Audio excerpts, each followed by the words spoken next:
Hey, ¿qué pasa gente? Soy Micaelis, ¿cómo estáis? Bienvenidos una vez más a mi canal y a un nuevo vídeo.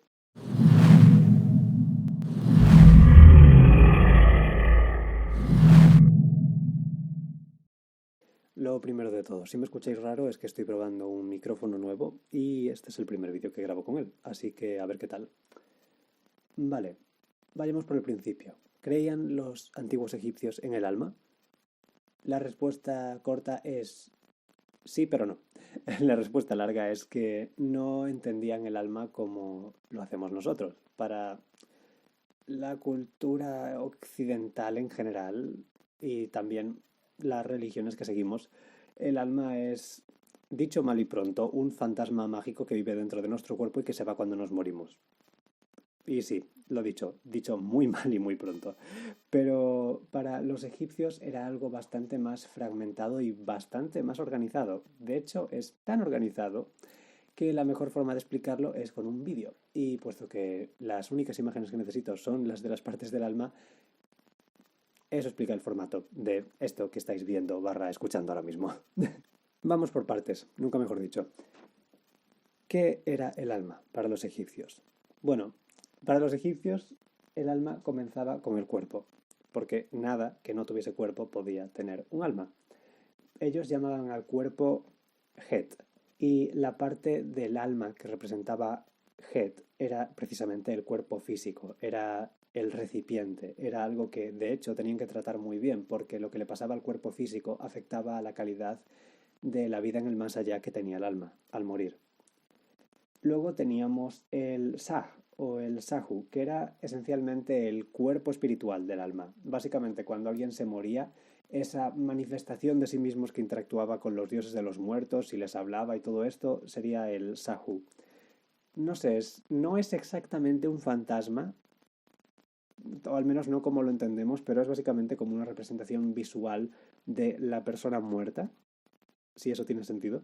También hay una tercera parte que se llama Sehem y que de esta se sabe bastante poco y por lo poco que he investigado es como una especie de fuerza de voluntad o energía que imbuye a la persona y que supongo que la mantiene viva y con deseos e impulsos, supongo.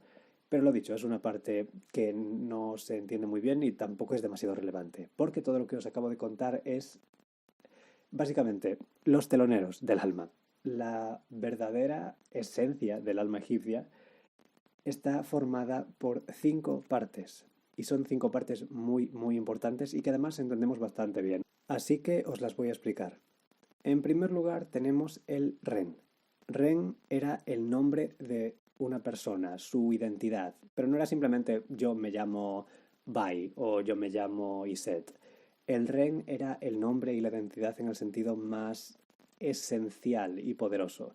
Era básicamente algo que estaba tan vinculado con su dueño que cualquier cosa que tuviese el nombre de esa persona y su Ren conectado hacía que esa persona estuviese unida a esa inscripción o a ese elemento o a lo que fuese. Por ejemplo, si alguien escribiese su nombre en una obra de arte, esa obra de arte tenía un poco de su esencia. Si alguien tenía una estatua de sí mismo y escribía en su nombre, se podía considerar que esa estatua era parte de esa persona y por tanto dañarla dañaba a esa persona. Es un poco esta concepción que tenemos de el nombre verdadero de algo te da poder sobre ese algo. Eso los egipcios lo entendían y creían en ello. Y de hecho uno de sus mitos es precisamente sobre la diosa de la magia obteniendo el ren del dios del sol para poder tener control sobre él. Porque sí, niños y niñas, los dioses también tenían partes de alma. Vale, continuamos con el Ba.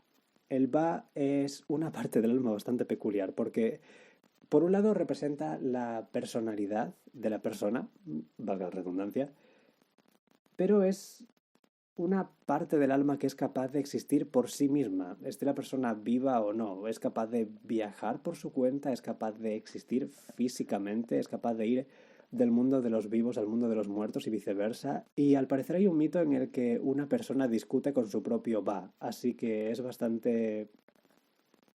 no sé, es bastante curioso. Además, se le representaba como un pájaro con cabeza de persona, o sea que personalmente me hace mucha gracia. Luego tenemos el Ka. El Ka es como la fuerza vital de la persona, una especie de vitalidad que le acompaña desde el momento que nace hasta el momento en el que se muere, en el momento en el que esa persona fallece. El K abandona el cuerpo.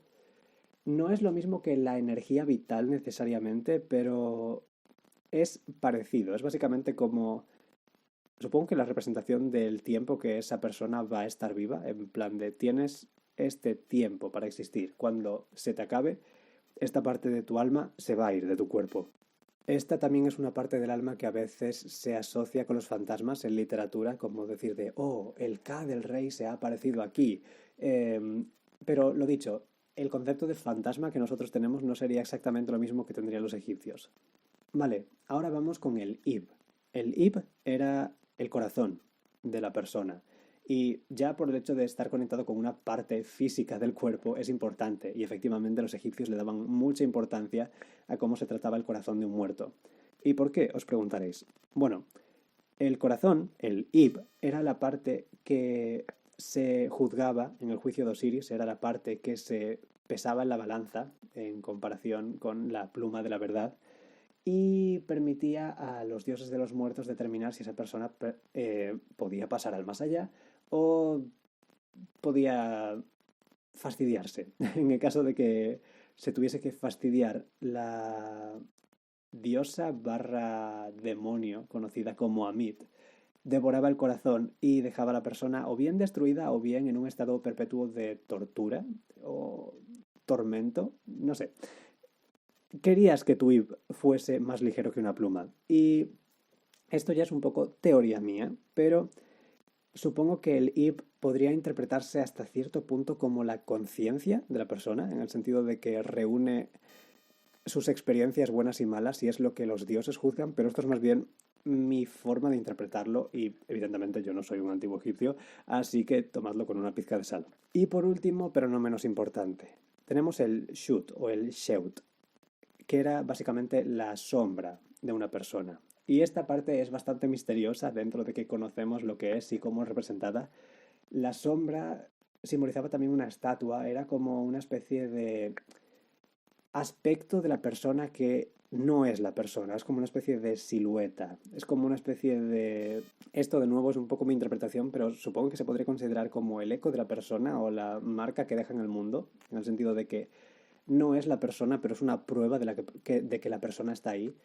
Y en el arte se representaba muchas veces a la sombra de la persona en algunos murales o en algunos jeroglíficos. Había su propia versión de jeroglífico para el Sheut. Así que podemos decir que era una parte importante de la existencia de una persona. Vale, habréis notado que ya hemos llegado al quinto y último elemento que forma el alma egipcia, pero lo que no sabíais es que hay una última parte, una parte secreta, de la cual os voy a hablar ahora. Cuando una persona moría, si se hacían los rituales adecuados, si se rezaban las oraciones correctas, si se formulaban los hechizos requeridos, era posible para un muerto ascender a una forma nueva. En esta forma, su Ba, o sea, su personalidad, y su Ka, su fuerza vital, se combinaban y formaban una especie de forma del alma nueva. Y esta forma nueva, muy asociada con la luz, por lo que he visto, se le llamaba Aj. Este Aj representaba como el intelecto de la persona, pero no en el sentido de que representase su mente, sino que era como una especie de intelecto o voluntad sobrenatural. Era como si el Aj fuese una especie de manifestación del espíritu que, según los egipcios, sería capaz de influenciar el mundo que le rodeaba de un modo más activo y más potente. Supongo que en este sentido el Aj sí que sería un poco como nuestros fantasmas, en el sentido de que es una versión del alma que es poderosa, que es capaz de influenciar el mundo que le rodea, comunicarse, hacer actos sobrenaturales, y supongo que sería lo más parecido que tenían algunos egipcios a tener superpoderes más allá de la muerte, supongo, porque además, por lo que he visto no todos podían tener un Aj después de morir, había que hacer una serie de rituales, había que asegurarse de que el Aj se formase, pero si lo hacía se decía que esto prevenía que la persona tuviese una segunda muerte o algún tipo de mala influencia en el más allá. Así que es como una especie de ascenso en la otra vida. No sé, me parece bastante interesante. Como podéis ver, el alma para los antiguos egipcios era bastante compleja y bastante rara, todo hay que decirlo, pero es muy interesante y no sé, espero que os lo haya parecido a vosotros también. Así que si os ha gustado este vídeo, espero que le deis like, que os suscribáis y todo ese rollo.